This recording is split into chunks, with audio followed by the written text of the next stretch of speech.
Pétrole. Quel risque en cas de conflit géopolitique élargi?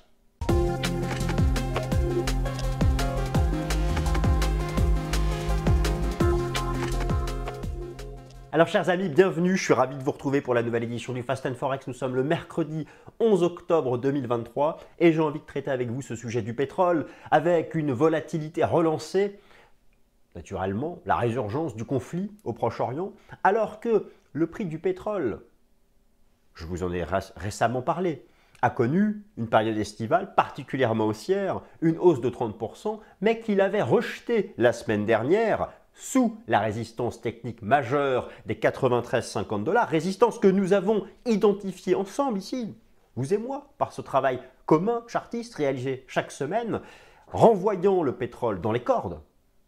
Et voici qu'il ouvre lundi, à l'ouverture des places boursières, un gap haussier, relançant le débat sur une potentielle seconde vague inflationniste. D'ailleurs, le rebond du prix du pétrole avec le conflit au Proche-Orient n'a eu aucune conséquence technique haussière. Le marché est neutre, je vous le dis tout de suite. Non mais là, on va faire beaucoup de choses, mais ça va être court, vous allez voir cette fois-ci. Court et synthétique. Court et synthétique. Alors, d'ailleurs, j'attaque le plan directement. Première partie, je vais vous rappeler quels sont, pour le prix du pétrole, les facteurs haussiers et baissiers qui s'affrontent actuellement. Car oui, et j'insiste, il y a beaucoup plus de facteurs baissiers que facteurs haussiers. Si le prix du pétrole est au-dessus des 80 $, s'il a rebondi entre le printemps et septembre de 65 à 95 $, il est retombé la semaine dernière d'ailleurs, s'il a rebondi. Mais vous savez, vous en connaissez la raison. C'est uniquement à cause d'une contrainte d'offre massive, c'est d'ailleurs le facteur haussier principal, une contrainte d'offre massive d'ailleurs d'un pays qui est concerné, qui est au Proche-Orient, l'Arabie Saoudite. 10% de la production mondiale, elle a réduit sa production de 11 millions de barils jour il y a un an à 8,9 millions de barils jour maintenant, entraînant ce rebond du prix du pétrole. D'ailleurs, le pétrole décroche à chaque fois, dès qu'il y a dès qu'il y a un risque prospectif sur la consommation en Asie, en Europe, surtout en Europe, avec la probabilité d'une récession importante. L'Europe a déjà un pied dans la récession économique. Bon. Ça décroche. La semaine dernière, c'est l'envolée des taux obligataires, l'emballement haussier de rentrée des taux d'intérêt qui a fait réaliser aux asset managers, aux économistes, mais attendez, ça va briser, casser la consommation européenne. Boum, 93-85. Et là, rebond avec le conflit au Proche-Orient, mais encore une fois, parce qu'il y a potentiellement une contrainte d'offre, en fait, tout va dépendre. Est-ce que le conflit va rester localisé ou généralisé? Car la région, le Proche-Orient, qu'est-ce que c'est le Proche-Orient? Vous savez, avant de crier au loup, il faut avoir des ordres de grandeur.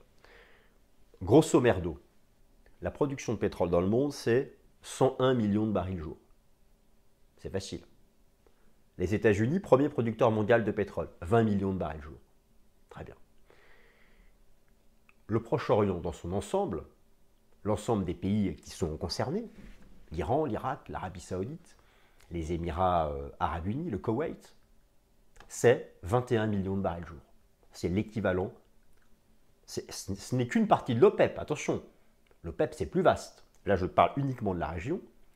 C'est même un peu moins de ce que produisent les États-Unis. En clair, y a-t-il un risque d'emballement haussier du prix du pétrole du fait de ce conflit géopolitique s'il devait s'élargir à tout le Proche-Orient, créant des contraintes d'approvisionnement, logistique, de transport? Bon, là, oui, naturellement, ce serait compliqué. Mais regardons, on va regarder les choses dans les détails. Vous savez que depuis un an, l'Iran ne fait qu'augmenter sa production.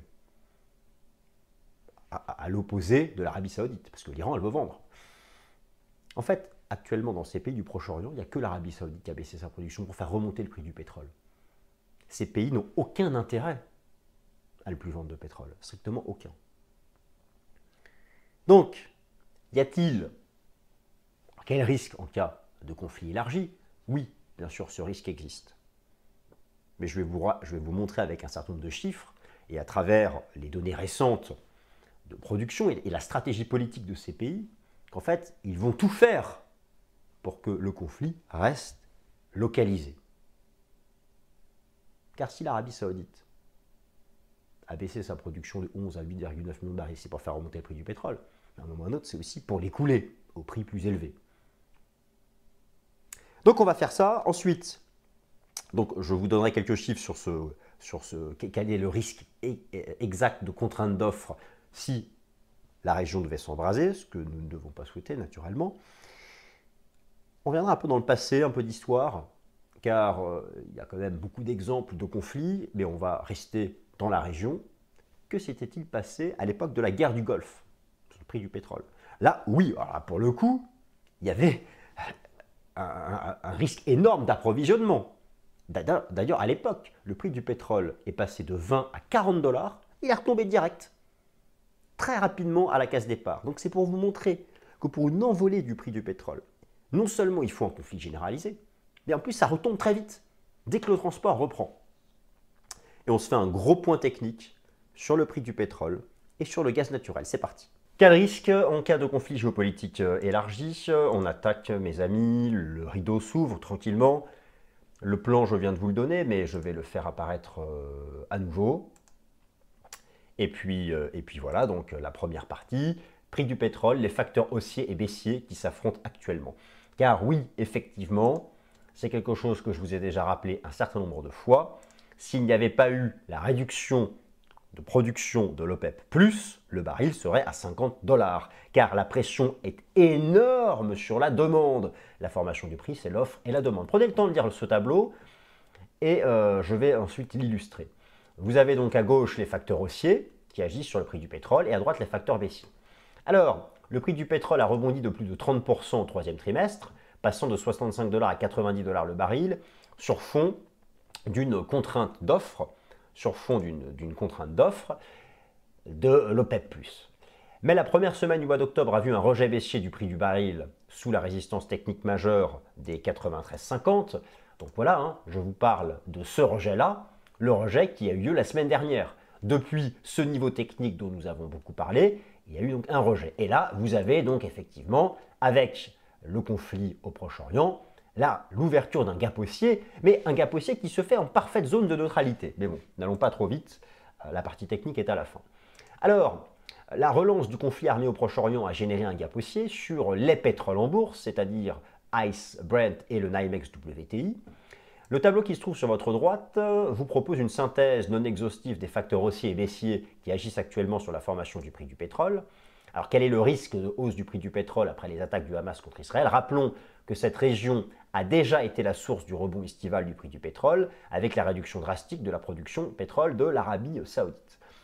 Alors oui, c'est vrai que c'est le facteur principal haussier, la réduction de pétrole drastique de l'Arabie Saoudite. Je vous remontre ici les datas qui concernent uniquement les pays de l'OPEP. Et donc pour l'Arabie Saoudite, la production a quand même été réduite en 2022 de 10 500 000 barils jour à 8,9. Regardez l'Iran. L'Iran, elle a augmenté sa production. L'Irak, c'est en légère baisse. Le Koweït, c'est en légère baisse. Les Émirats Arabes Unis, c'est stable. Donc, c'est vraiment l'Arabie Saoudite qui a tenu. Et donc, par rapport à ce débat qui est de savoir quel est le risque d'emballement du prix du pétrole, car en fait, le vrai risque, et ce qui relancerait l'inflation nominale, d'ailleurs vous avez ce jeudi la mise à jour de l'inflation nominale aux États-Unis, le vrai risque serait de voir un dépassement des sommets de la semaine dernière sur le prix du pétrole. Si on dépasse 93,50, si on fait une cassure technique haussière, on va à 100, et là c'est compliqué. Mais voilà, ce scénario n'aura lieu que si ces pays-là, les 5 de la région, commencent à avoir des difficultés à exporter leur pétrole. Si ce n'est pas le cas, il n'y a pas de raison. Bon, alors on va regarder quelques datas sur l'ensemble de ces sujets. Alors, dans les facteurs haussiers, bien sûr, les conflits géopolitiques actuellement déclarés, Ukraine, Proche-Orient, très bien, et les conflits prospectifs. Dans les facteurs haussiers pour le prix du pétrole, la consommation favorable de croissance de consommation de pétrole en Afrique et en Asie. Et oui, et ça c'est un fait, hein, lorsque vous regardez les perspectives de la consommation de pétrole, toutes les données viennent de l'OPEP. Effectivement, si vous enlevez la croissance nulle attendue en Europe et aux États-Unis, eh bien, en Chine, en Inde, alors il y a beaucoup d'incertitudes sur la Chine, mais en Inde et en Afrique, c'est quand même toujours une croissance positive qui est attendue. Donc ça fait partie des facteurs aussi de fond. Et aussi, vous avez le niveau global des stocks de pétrole aux États-Unis. Ça, c'est quelque chose qu'il faut bien avoir en tête. C'est que les stocks de pétrole US sont actuellement au plus bas et qu'à un moment ou à un autre, il va falloir donc les reconstituer. Ça, ce sont des facteurs aussi. Maintenant, il y a beaucoup de facteurs baissiers. C'est pour ça que j'insiste là-dessus. Vous avez tout d'abord le risque de moyen terme sur l'évolution prospective de la consommation de pétrole en Occident du fait des politiques monétaires ultra restrictives. Et lorsque vous regardez les perspectives de la consommation de pétrole, eh bien en Occident, c'est du zéro. C'est du zéro pour l'année 2024. Et encore une fois, ce sont les chiffres de l'OPEP.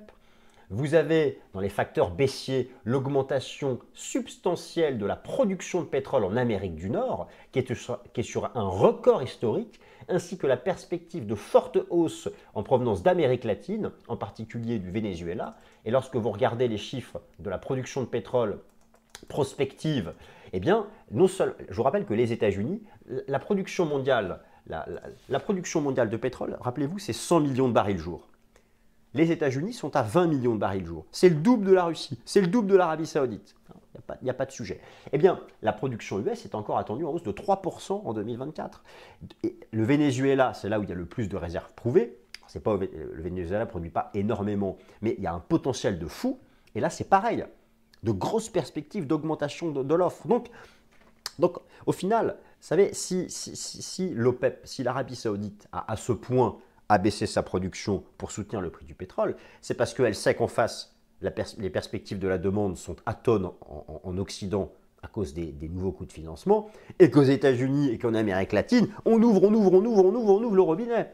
Et donc voilà. Alors bon, même si ces pays n'ont aucun intérêt à ce qu'il y ait un conflit généralisé, le fait géopolitique est plutôt un facteur aussi.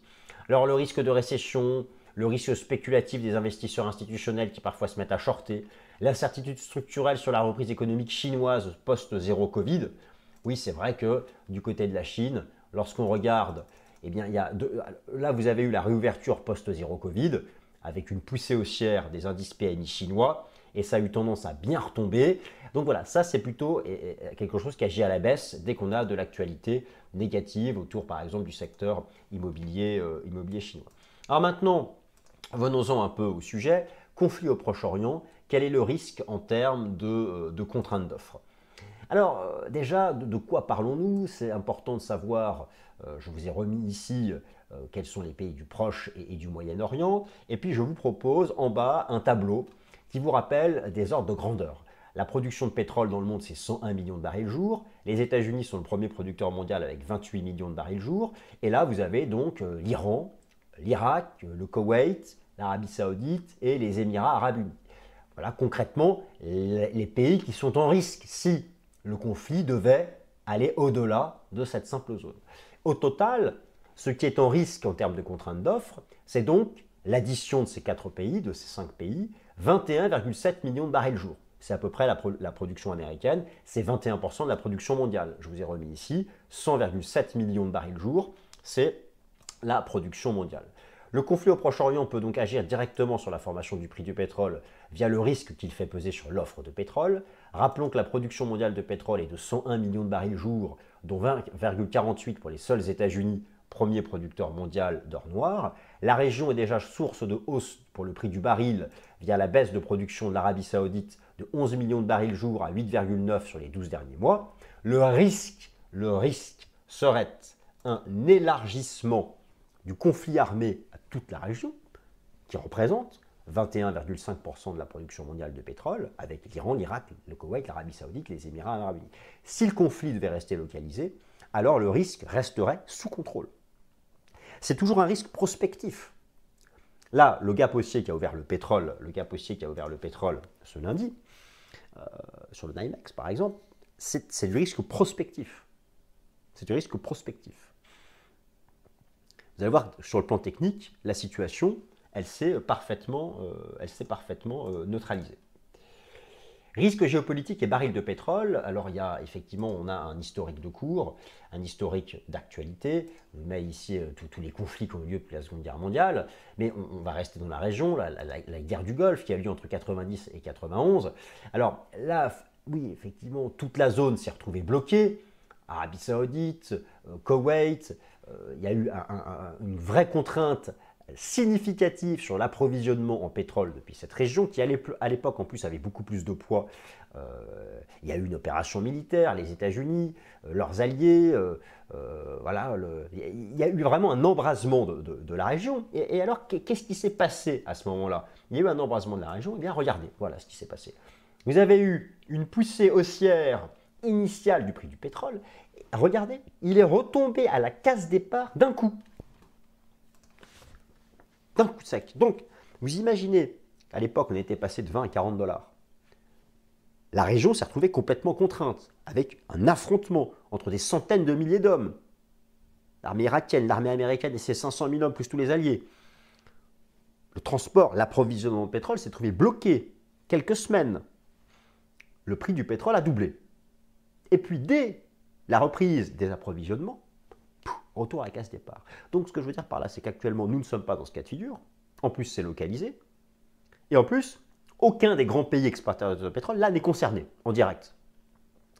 Donc, le gap haussier qui, pour moi, le gap haussier qui a été ouvert ce début de semaine, sur le plan technique, il a pour le moment un impact neutre. On va voir ça. Et globalement, sur le plan global macro, on voit que ce n'est pas comparable avec, à l'époque, la guerre du Golfe. Alors, analyse technique, maintenant, pour le prix du pétrole et gaz naturel, le baril de pétrole est neutre entre le support à 80 $ et la résistance à 93,50. On va passer en revue un certain nombre d'outils. Analyse technique du prix du pétrole. Le rejet sous la résistance technique majeure des 93,50 a confirmé le rôle pivot de ce niveau de chartiste.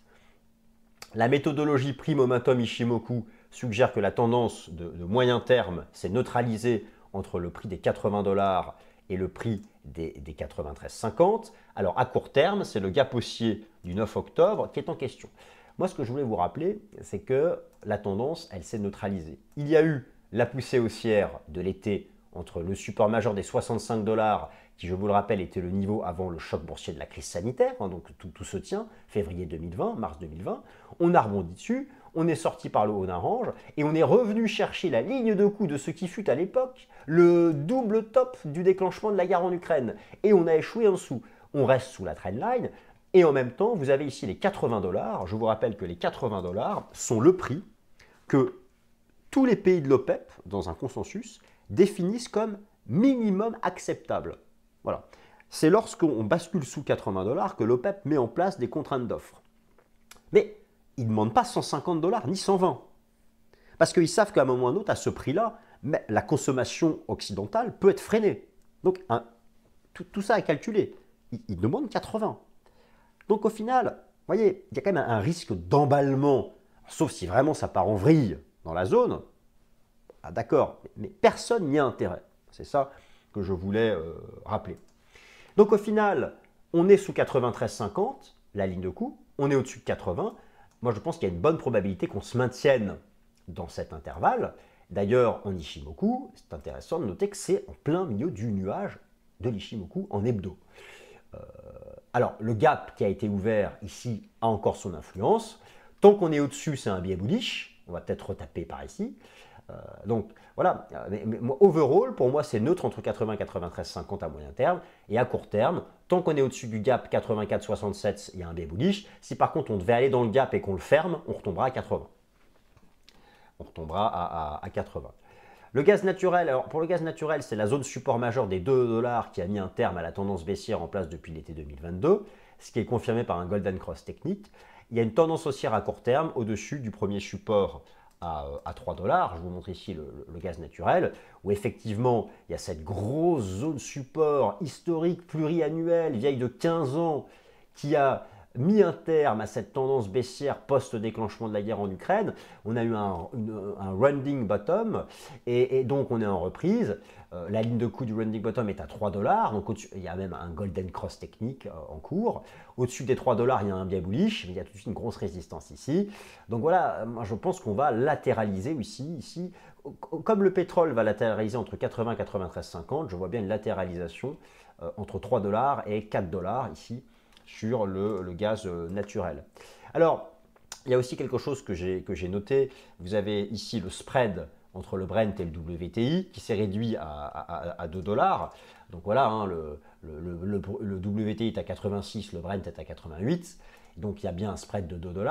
Il y a une corrélation positive entre l'évolution du spread et le prix du pétrole. Donc ça, c'est à noter. Dès qu'on aura un retournement baissier, la courbe en noir du spread, ce sera un facteur bearish. Pour le moment, ce n'est pas le cas. Donc il y a toujours ce biais bullish à court terme. Du côté du positionnement institutionnel, alors le problème de ces données, c'est qu'elles datent du 3 octobre. Donc là, je vous les montre. Me direz-vous pourquoi je vous les montre? Ça ne sert à rien. Si, parce qu'elles datent du mardi 3 octobre et effectivement, les institutionnels étaient bullish sur le pétrole. Quasiment plus de vendeurs. Mais ce tableau ici, cet histogramme, il est mis à jour ce vendredi. Et il sera mis à jour vendredi avec les datas de ce mardi 10. Donc, préparez-vous vendredi, moi j'irai voir la mise à jour des données vendredi soir, voir en début de semaine ce qu'ont fait les institutionnels. Est-ce qu'ils considèrent que là c'est une opportunité de shorter le pétrole ou pas? J'aurai la réponse vendredi et je vous proposerai l'analyse de tout ça la semaine prochaine. Donc ça, c'est le rapport Commitment of Traders de la CFTC. La terme structure est toujours en backwardation, mais ça, c'est assez classique sur le prix du pétrole. Voilà, chers amis, eh bien écoutez, ainsi s'achève ce petit point pétrole. J'espère qu'il vous a plu. Vous avez vu, pour une fois, c'est court. Merci à toutes et à tous, et à la semaine prochaine. Salut.